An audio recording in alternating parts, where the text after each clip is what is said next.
ang ganda. Mas maganda pa to sa Singapore. So, kamusta na kayo guys? How are you? How is everybody? Oh, in fairness, pinatag nila to. Dati to, lubak-lubak siya. Thank you, DPWH. Pilipinas.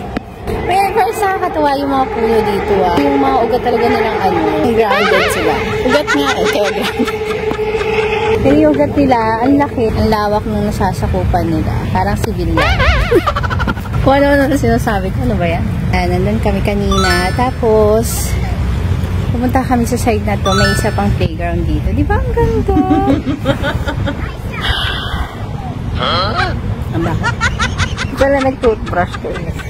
Diba, ba't kaya nila to pinatag? O, highway ba ito? Kasi among all the pathway, ito yung nilagyan nila ng tawag dito, channeling bamba. Ang ganda. Para siyang para siyang sa ibang bansa. Para kami nasa ibang bansa! Ano yun? Parang ito yung ground kung saan magpa-concert. I can have a concert here today. Nakakakuha ang hangin. Oh, grabe, diba? Thank you, Lord! And the Lord said, you're welcome.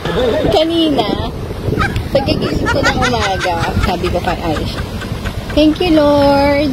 Kasi pinagaling mo si Aisha, masakit nga yung tenga niya kagabi, diba? Tapos, sumagot ba naman si Aisha? The Lord said, you're welcome. Kainis, sumasagot, agad-agad. Tenaga National. Ayan yung parang Meralco nila dito. Ito, Amcourt Mall.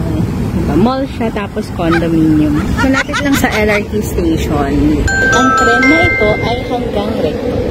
Kaparating na. Sabi, go ba dito? These are so pretty. Oh my God.